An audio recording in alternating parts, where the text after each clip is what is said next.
Assalamualaikum warahmatullahi wabarakatuh. Halo teman-teman, kembali lagi bersama saya Arif Rahmatullah. Dan pada video kali ini kita akan membahas tentang Syu'abul Iman part kedua. Untuk materi identitas pembelajaran masih sama, yaitu di mata pelajaran pendidikan agama Islam. Untuk kurikulum Merdeka sendiri, dia masuknya di kelas 10 atau semester ganjil, semester 1. Untuk domain atau elemennya sendiri, dia masuknya di ranah akidah. Dan judulnya materinya adalah Syu'abul Iman atau cabang-cabang keimanan. Oh ya, untuk yang belum nonton part satunya, nanti saya taruh linknya di atas sini ya. Jangan lupa di subscribe, like, share, dan komen. Sebelum kita memulai pembelajaran kita awali sama-sama dengan mengucapkan basmalah.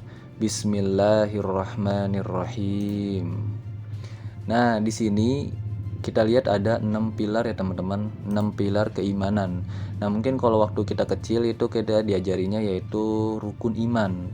1 iman kepada Allah, 2 iman kepada malaikat, 3 iman kepada kitab, 4 iman kepada Rasul, 5 iman kepada hari akhir, dan juga iman yang keenam adalah iman kepada qada dan qadar. Nah, yang pertama iman kepada Allah yaitu kita meyakini dengan sepenuh hati bahwa Allah lah yang mengatur hidup kita, Allah lah yang memberi rizki kepada kita, Allah lah yang memberikan sehat kepada kita, Allah lah yang memberikan ujian kepada kita, Allah lah yang memberikan segala sesuatu yang kita butuhkan.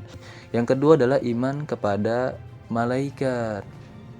Maksudnya apa nih iman kepada malaikat? Jadi iman kepada malaikat adalah meyakini, mempercayai bahwa Allah menciptakan malaikat dengan tugas yang berbeda-beda atau dengan tugasnya tersendiri. Nah, ada malaikat Jibril, Mikail, Israfil, Izrail, Munkar, Nakir, Rokib, Atid, Malik, Ridwan.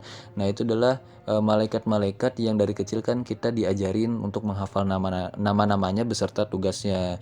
Nah, tapi lebih dari itu jumlah malaikat itu banyak teman-teman. Iman kepada malaikat dalam pengaplikasiannya adalah meyakini bahwa ada malaikat yang senantiasa mencatat amal baik dan amal buruk kita. Jadi ketika kita berbuat salah, ketika kita melakukan hal yang salah, sudah pasti itu akan dicatat oleh malaikat. Ketika kita melakukan hal yang benar, maka itu akan dicatat sebagai pahala. Ketika kita melakukan hal yang buruk, yang salah, maka itu akan dicatat oleh dosa. Dan yang ketiga adalah iman kepada kitab. Dalam pengaplikasiannya kehidupan sehari-hari adalah kita harus sering membaca Al-Quran, sering mentelaah Al-Quran, mempelajari isi Al-Quran. Jadi bukan hanya sekedar baca, tapi kita juga mempelajari ayat-ayatnya. Jadi bukan hanya sekedar baca, tapi kita juga mengaplikasikan ayat-ayat tersebut dalam kehidupan sehari-hari kita.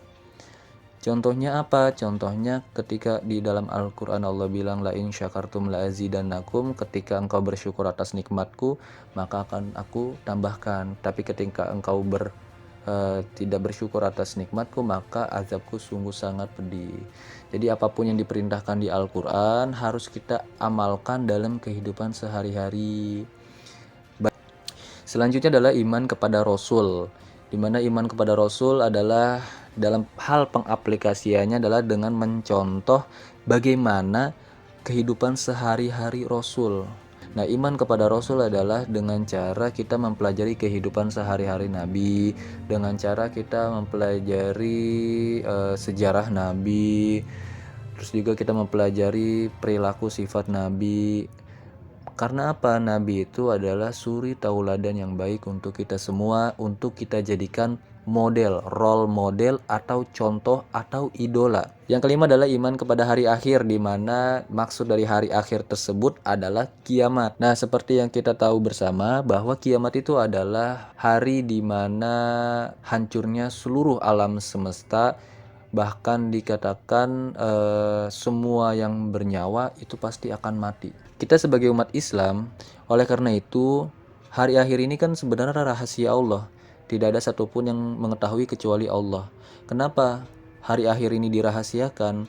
Agar umat Islam melakukan amal soleh, amal baik, karena bisa jadi suatu hari nanti akan tiba-tiba kita merasakan hari kiamat ini. Hari kiamat tidak ada di dalam notifikasi HP, hari kiamat tidak ada di dalam notifikasi Google, apalagi hari kiamat ada di live streaming, itu tidak akan mungkin. Makanya kenapa hikmah dari rahasia di balik Allah merahasiakan kapan terjadinya hari kiamat atau hari akhir ini adalah agar kita senantiasa berbuat baik kapanpun dan dimanapun gitu. Yang keenam adalah iman kepada qada dan qadar atau ketetapan yang sudah Allah tetapkan untuk manusia, tetapkan untuk kita, kayak maut, rizki, jodoh, dan yang lainnya. Nah, selanjutnya ini ada cabang iman yang berkaitan dengan hati. Kalau kita lihat cabang iman berkaitan dengan hati di sini ada 30 poin ya. Nah, kita lihat contohnya di poin ke-14 ini yaitu bertaubat, menyesal dan janji tidak akan mengulangi suatu perbuatan dosa. Nah, pertanyaannya gimana kalau misalkan udah taubat tapi justru melakukannya lagi?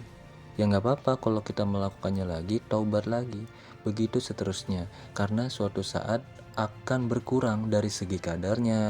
Allah lebih menyukai seseorang atau hamba yang bertaubat, pemaksiat yang bertaubat, ketimbang dengan orang yang soleh tapi tidak pernah ngerasa salah, selalu ngerasa benar. Iman yang selanjutnya yaitu cabang iman yang berkaitan dengan lisan. Yang pertama adalah membaca kalimat thayyibah atau kalimat-kalimat yang baik. Senantiasa kita mengutarakan kalimat-kalimat yang baik, tidak boleh mengutarakan kalimat yang buruk. Karena ketika kita mengutarakan kalimat yang buruk, bisa jadi itu akan menyinggung perasaan dari lawan bicara kita, atau bahasa sekarangnya jangan toksik. Yang kedua adalah membaca kitab suci Al-Quran.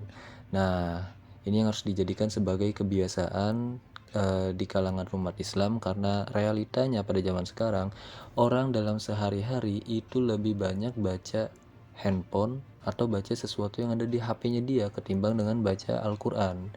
Yang ketiga, belajar dan menuntut ilmu, sampai seterusnya yaitu yang ketujuh. Nah, ini cabang iman dalam perbuatan yang paling banyak nih, yaitu sampai 40. Nah, yang pertama bersuci atau toharo, termasuk di dalamnya kesucian badan, pakaian, dan tempat tinggal. Nah, ketika kita pengen sholat, nah kita harus pastikan juga bahwa tempat yang akan kita jadikan sebagai tempat sholat itu harus suci, bersih, dan juga pakaian yang kita akan pakai untuk sholat itu juga terbebas dari najis, dan badan kita juga harus terbebas dari hadas kecil dan juga hadas besar. Jadi benar-benar dijaga banget nih ketika kita mau sholat, benar-benar semuanya harus bersih, dari badan, dari pakaian, dari tempat, dan segala macamnya. Yang kedua adalah menegakkan sholat, baik sholat fardu maupun sholat sunnah ataupun mengqadha sholat. Nah, kewajiban umat Islam yaitu melaksanakan sholat wajib yang 5 waktu itu, yaitu subuh, zuhur, asar, maghrib, isya. Adapun sholat sunnah, apabila dikerjakan maka mendapat pahala, apabila tidak dikerjakan juga tidak apa-apa. Tapi yang paling penting di sini adalah menegakkan sholat. Karena apa? Sholat itu adalah tiangnya agama. Ketika sholat kita benar, ketika sholat kita salah, maka kehidupan kita pasti ada yang salah. Makanya kenapa sholat itu adalah cerminan kehidupan seseorang. Orang sholat yang gak benar, berarti di dalam hidupnya pasti dia masih melakukan hal-hal yang buruk atau perilaku yang buruk. Dan di sini sampai 40 saya hanya mengambil poin contohnya saja, yaitu tadi contoh nomor 1 dan contoh nomor 2. Barangkali ada yang mau membaca sampai poin 40, tinggal di pause saja video ini. Cukup sekian video Syu'abul Iman part kedua ini. Marilah sama-sama kita akhiri dengan membaca hamdalah. Alhamdulillahirabbil alamin. Kurang dan lebihnya mohon maaf. Jangan lupa di subscribe, like, share, dan komen. Assalamualaikum warahmatullahi wabarakatuh.